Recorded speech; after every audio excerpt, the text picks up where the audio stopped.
இப்ப நம்ம பார்க்க போறது செவ்வாய் பயிற்சியில மகர ராசி நேயர்கள் எந்த மாதிரியான கவன நிலையில இருக்கணும், அவங்களுக்கு இந்த செவ்வாய் பயிற்சி என்ன சாதக பாதக நிலையை கொடுக்க போகுது அப்படின்றதான். செவ்வாய் பாருங்க மகரத்துல உச்சமே ஆகுறாரு.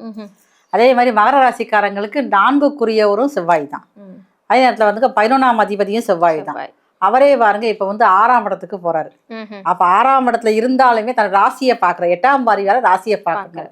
அப்ப செவ்வாயோடைய பார்வை மகர ராசிக்காரர் மேல படுறதுனால அது 4ஆம் அதிபதி அப்படின்னால அப்படி இவங்க நிறைய நிர்வாக திறமை ரொம்ப பேர் போனவங்க. மகர ராசிக்கு செவ்வாயோடைய உச்ச வீடு சனியோட ஆட்சி வீடு வேற.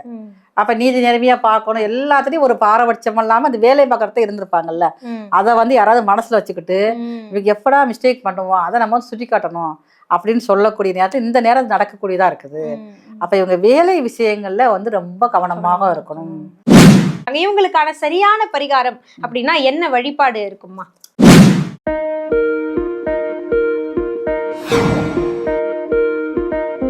இந்த பதிவை பார்த்துட்டு மறக்காம லைக் அண்ட் ஷேர் பண்ணி சப்ஸ்கிரைப் பண்ணுங்க.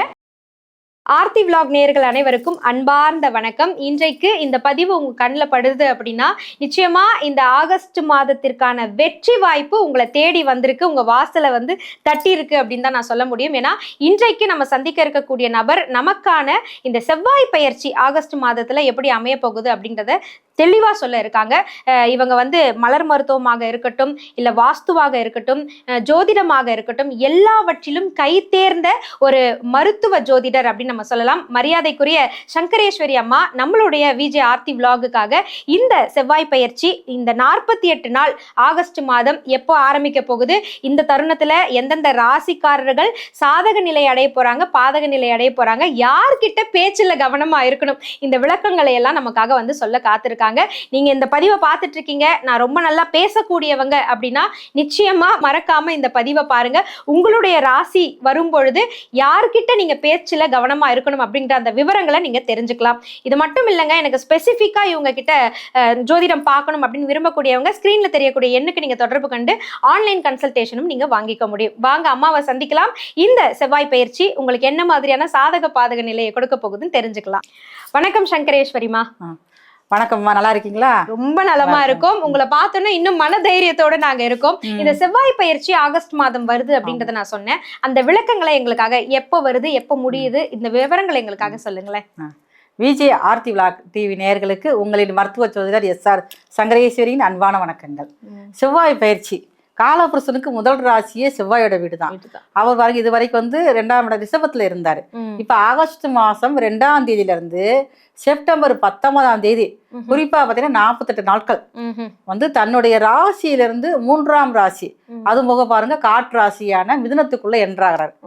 அப்ப 48 நாட்களும் இவர் காலபுருஷனுக்கு 3ஆம் ராசி மிதுனத்துல தன்னுடைய டிராவல்ல இருக்காரு. அப்ப இந்த காலகட்டத்துல அவருடைய பார்வை பாத்தீங்கன்னா கன்னி ராசி மேலையும் படுது, 4ஆம் பார்வையா பாக்குறாரு.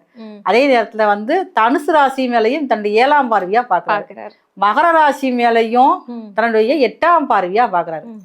அப்ப ஒரு செவ்வாய் பகவான் தன்னுடைய ராசிக்கு 4, 7, 8 பாக்குறாரு. அப்ப குறிப்பா மகர ராசி மேல படுறதுனால நிறைய உலகில் சார்ந்த விஷயங்கள்ல ஒரு நம்மளே எதிர்பார்க்க முடியாத அளவுக்கு ஒரு பிரச்சனைகள் ஏற்படும். அது கூட பாருங்க நெருப்பினால் நிறைய காயம் படக்கூடியது, நிறைய இடங்கள்ல பாருங்கன்னா பூமி அதிர்வுகளோட ஏற்படும். அந்த மாதிரி ஒரு காலகட்டங்கள் தான் இந்த 48 நாட்களுமே இருக்க போகுது. இப்போ எல்லாருமே உலகத்துக்கே பாருங்க பொதுவா எல்லாருமே முருகர் வழிபாடு செய்யறது ரொம்ப நல்லது. இந்த 48 நாட்கள் 12 ராசிக்காரர்களுக்கும் இந்த செவ்வாய் பயிற்சி என்ன மாதிரியான சாதக பாதக நிலையை கொடுக்க போகுதுன்றதுதான் அடுத்து நம்ம விளக்கமா பார்க்க போறோம். இப்ப நம்ம பார்க்க போறது செவ்வாய் பயிற்சியில மகர ராசி நேயர்கள் எந்த மாதிரியான கவன நிலையில இருக்கணும், அவங்களுக்கு இந்த செவ்வாய் பயிற்சி என்ன சாதக பாதக நிலையை கொடுக்க போகுது அப்படின்றதான் வாங்க அம்மா கிட்ட கேட்டு தெரிஞ்சுக்கலாம். மகரத்துக்கு இந்த செவ்வாய் பயிற்சி இந்த 48 நாள் என்ன மாதிரியான பலனை கொடுக்க போகுது? செவ்வாய் பாருங்க மகரத்துல உச்சமே ஆகுறாரு. அதே மாதிரி மகர ராசிக்காரங்களுக்கு 4க்குரியவரும் செவ்வாய் தான். அதே நேரத்துல 11ஆம் அதிபதியும் செவ்வாய் தான். அவரே பாருங்க இப்ப 6ஆம் இடத்துக்கு போறாரு. அப்ப 6ஆம் இடத்துல இருந்தாலுமே தன் ராசியை பாக்குற 8ஆம் பார்வையால ராசியை பாக்குறாரு. அப்ப செவ்வாயோடைய பார்வை மகர ராசிக்காரர் மேல படுறதுனால அது 4ஆம் அதிபதி அப்படின்னால இவங்களுக்கு தாயார் மூலமாக முதல்ல ஒரு சொத்து சேர்க்கை ஏற்படும். ஏன்னா செவ்வாய் தான் வந்து நிலபுலன்களுக்கு இடங்களுக்கு காரகரா வராரு. அப்ப ஏதாவது உள்ள சொத்துக்கள் வர ஆரம்பிக்கும். 4ஆம் அதிபதியே வந்து 6ஆம் இடத்துல இருக்கறனால தாய் மூலமாக ரொம்ப நாளா எதிர்பார்த்துக்கிட்டு வந்திருப்பாங்க அந்த சொத்துக்கள் வாங்குறதுக்கு. இல்ல ஏதாவது பூர்வீக சொத்துக்கள் தாய் மூலம் கூட பூர்வீக சொத்து, தாய் வழி. ஆமா, அது வந்து அவங்க தாய் கூட பிறந்தவங்க உடன் பிறந்தவங்க ஏதாவது கொஞ்சம் தராம தகராறு பண்ணிக்கிட்டு இருப்பாங்களா. இப்ப தாயாரே வந்து 6ஆம் இடத்துல இருக்கறனால ஏதாவது பஞ்சாயத்து இருந்தாலும் விலகி முடிஞ்சு இந்த சொத்துக்கள் இந்த மகர ராசிக்காரர்களுக்கு வரக்கூடிய காலகட்டம் தான் செவ்வாய் மிதுனத்திலே டிராவல்ல இருக்கக்கூடிய காலமா இருக்குது. அதே நேரத்துல இவங்களுக்கு இந்த மகர ராசிக்காரங்களுக்கு வேலையிலையும் கொஞ்சம் அழுத்தம் அதிகமா இருக்கும். மகர ராசிக்காரருக்கு 6ஆம் இடத்துல செவ்வாய் இருக்காரு. அப்ப இது வரைக்கும் இவங்க நல்ல வேலையில சின்சியரா பார்க்கக்கூடியவங்க தான். ஆனா அந்த இவங்க வேலையிலேயே ஏதாவது சின்னதாக ஒரு தவறு பண்ணா கூட அதுவே பாருங்க எங்களுடைய முதலாளிக்கோ ஒரு மேல உள்ள அதிகாரிக்கோ தெரிய ஆரம்பிச்சிடும். சக நண்பர்களோ சக ஊழியரோ வந்து இவங்க எப்படா சறுக்குவான்னு காத்துக்கிட்டு இருப்பாங்க.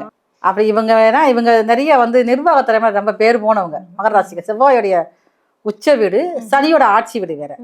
அப்ப நீதி நேர்மையா பார்க்கணும், எல்லாத்துலயும் ஒரு பாரபட்சம் இல்லாம அந்த வேலை பார்க்கறத இருந்திருப்பாங்கல்ல, அதை வந்து யாராவது மனசுல வச்சுக்கிட்டு இவங்க எப்படா மிஸ்டேக் பண்ணுவோம் அதை நம்ம சுட்டி காட்டணும் அப்படின்னு சொல்லக்கூடிய நேரத்தில் இந்த நேரம் நடக்கக்கூடியதா இருக்குது. அப்ப இவங்க வேலை விஷயங்கள்ல வந்து ரொம்ப கவனமாக இருக்கணும். அதே மாதிரி சொந்தமா தான் நான் பிசினஸ் பண்ணிக்கிட்டு இருக்கேன் அப்படின்னு சொல்றவங்களுக்கு வேலையாட்கள் மூலமாக பிரச்சனைகள் வரும். ஆனா செவ்வாய் வந்து 6க்கு போனே பாருங்களேன், நல்ல பிசினஸ் நல்லா 100 பேர் 1000 பேர் வேலை பார்த்துட்டு இருப்பாங்க. ஆனா அது செவ்வாய் 6க்கு போனோடனே தான் அந்த ஒர்க்கர்ஸ் வந்து பிரச்சனை கொடுக்க ஆரம்பிச்சிருவாங்க. இந்த நேரத்துல அதனால கொஞ்சம் வேலையாட்கள்ல ரொம்ப கவனமாக இருக்கணும். அவங்க யார் எப்படி டீம் சேர்க்கிறாங்கன்னு எனக்கு தெரியாது இந்த நேரத்துல. அதனால ஏதாவது கோரிக்கையை முன் வச்சு ஏதாவது ஒரு பிரச்சனையை கிளப்பக்கூடிய காலமா இருக்கனால வேலையாட்கள்லையும் இல்லை நான் வேலை தான் பார்க்குறேன்னு சொல்றவங்க சக ஊழியர்கிட்டையும் சக நண்பர்கள்ட்டையும் ரொம்ப ரொம்ப கவனமாக இருந்தாங்கன்னா இந்த செவ்வாய் பயிற்சியால் எந்த ஒரு பாதிப்பும் இவங்களுக்கு வராது. காய்த்த மரத்துல தான் கல்லடி படும் அப்படின்னு சொல்லுவாங்க. அதனால திறமை மிகுந்தவர்கள் தான் நீங்க. இருப்பினும் உங்க மீது பொறாமை எண்ணம் கொண்டவர்களுடைய அந்த வெளிப்பாடு அப்படின்றத இந்த செவ்வாய் பயிற்சியில நீங்க பார்க்க ஆரம்பிப்பீங்க அப்படின்னு சொல்லியிருக்காங்க. அதனால கண்டிப்பா நீங்க கவனமா இருக்கணும். வேலை செய்யக்கூடியவங்க வேலை ஆட்கள் சக ஊழியர்கள் கிட்டையும் வேலை கொடுக்கக்கூடியவங்க வேலை செய்யறவங்க கிட்டையும் கொஞ்சம் கனிவா நடந்துக்கங்க அப்படின்னு இருக்காங்க. இவங்களுக்கான சரியான பரிகாரம் அப்படின்னா என்ன வழிபாடு இருக்குமா? சரியான பரிகாரம் தான் இவங்களுக்கு வந்து அன்னை பத்திரகாளி தான். செவ்வாய் தான் 4க்குடையவர் வேற. அதே செவ்வாய் தான் பாருங்க லாபாதிபதி 11க்குடையவரும் போக. அப்ப இவங்களுக்கு அந்த வேலையிலையும் பிரச்சனை வராம இருக்கணும், தொழிலையும் பிரச்சனை வராம இருக்கணும். உக்கிர தெய்வம் தான். ஆமா, உக்கிர தெய்வம் தான். ஏன்னா இவங்க ராசியே வந்து செவ்வாய் தானே உச்சமாகறாரு. அப்ப இவங்க வந்து செவ்வாய்க்கிழமை மாலை பாருங்க 3-4:30 வந்து ராகு காலம். இந்த நேரங்கள்ல வந்து அன்னை பத்திரகாளி ஆலயத்தில் இருக்கக்கூடிய துர்க்கை அம்மன் கூட செஞ்சு துர்க்கை அம்மன் ஏன்னா பத்திரகாளி நட சாத்திருப்பாங்க, 4:30 மணி திறப்பாங்க. அங்க இருக்கக்கூடிய துர்க்கைக்கு வந்து 9 மாவிளக்கு தீபம் ஏற்றணும். தீபம் ஏற்றி வழிபாடு செஞ்சுட்டு எலுமிச்சம்பழம் அங்க வந்து ஒரு 9 பழமோ ஒரு 5 பழமோ அங்க கொண்டு வச்சு அங்க இருக்கக்கூடிய சூலாயத்துல இவங்க கொண்டு ஒரு எலுமிச்சம்பழத்தை வந்து குத்திடணும்.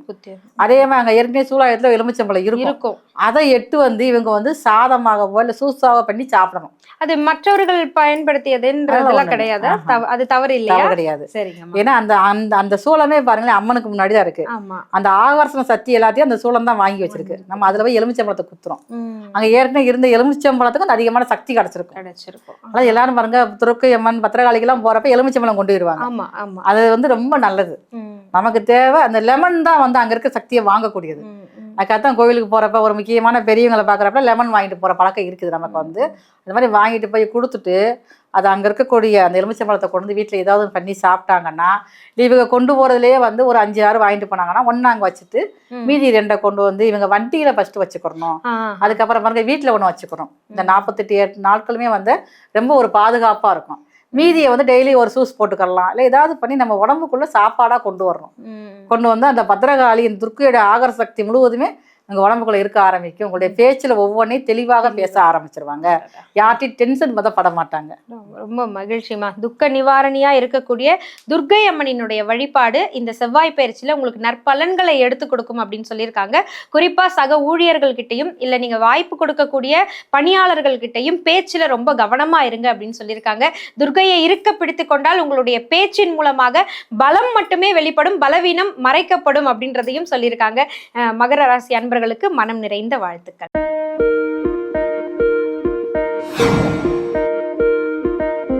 இந்த பதிவை பார்த்துட்டு மறக்காம லைக் அண்ட் ஷேர் பண்ணி சப்ஸ்கிரைப் பண்ணுங்க.